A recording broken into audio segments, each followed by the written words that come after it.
હવે આપણે આમાં મીઠું નાખીશું 1 ચમચી જેટલું, 1 થી 1.5 ચમચી. પછી આની અંદર આપણે હળદર પાવડર નાખીશું. હવે મરચું પાવડર નાખીશું. હવે ધાણા જીરું પાવડર નાખીશું. હવે થોડી ખાંડ, ચીલી નાખીશું, ચીની 2 ચમચી જેટલી.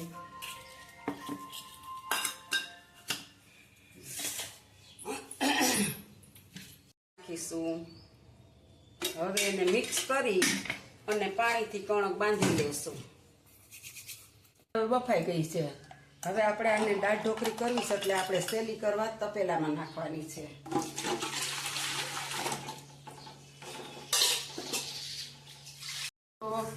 હવે આપણે આમાં છે ને હળદર પાવડર નાખીશું. આપણે 1 ચમચી જેટલો નાખ્યો છે. હવે આપણે આમાં મરચું પાવડર નાખીશું. હવે થોડોક ધાણા જીરું પાવડર નાખીશું.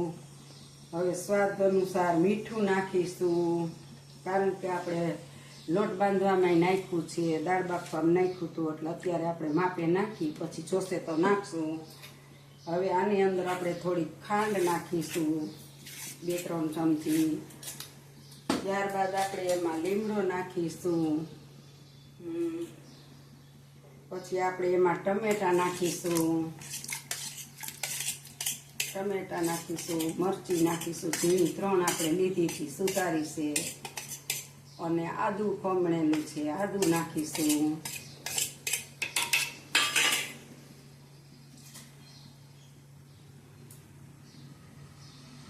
આપણે 1 લીંબુ નીચવાનું છે અંદર, દાળનો કલર આવે ને એટલા માટે.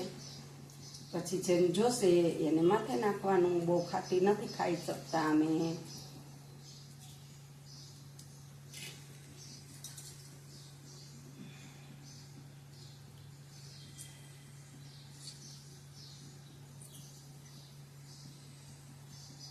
હવે આપણે દાળને થોડીક વાર ઉભા રાખીએ.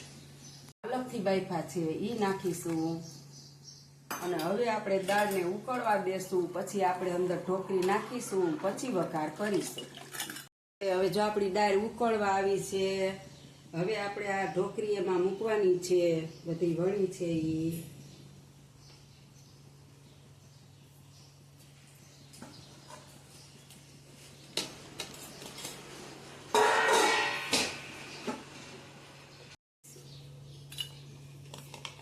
હવે જો આવી રીતના અંદર બધી ઢોકળી બનાવી નાખવાની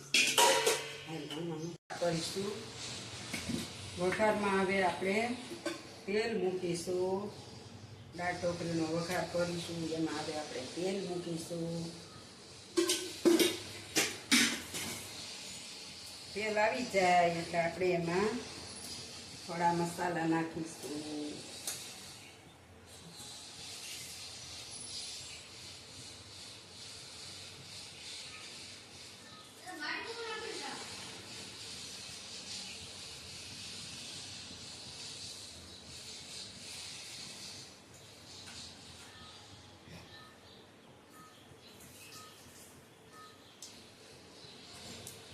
હાલો મિત્રો, હવે આપણે એમાં રાઈ નાખીશું.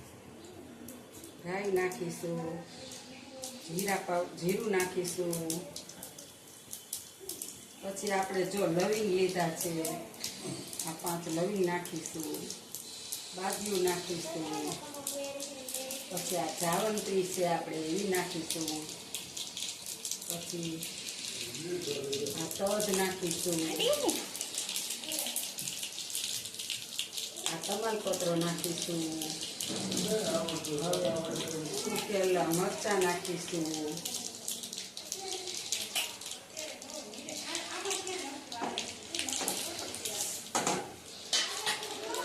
હવે આપણે કઢી પત્તા નાખીશું.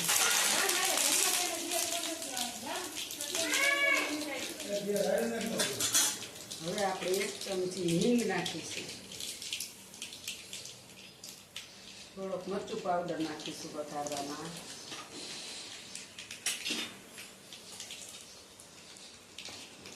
હવે આપણે આ દાળ ઢોકળીનો વઘાર કરીશું.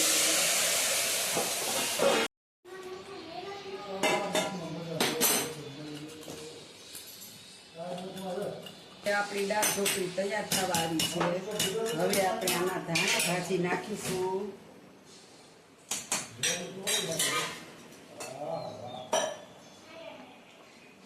હવે આપણી દાળ ઢોકળી તૈયાર થઈ જવા આવી છે. હવે આપણે એમાં ધાણા ભાજી નાખી દઈશું.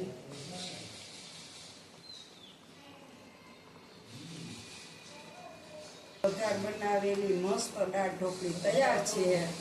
આ રેસીપી તમને મારી દાળ ઢોકળીની ગમે તો લાઈક કરજો અને સબસ્ક્રાઈબ કરજો, અને તમને કેવી લાગી બનાવો તો મને કોમેન્ટમાં લખજો. હાલો, આવજો, બાય બાય, જય બાબા સ્વામી.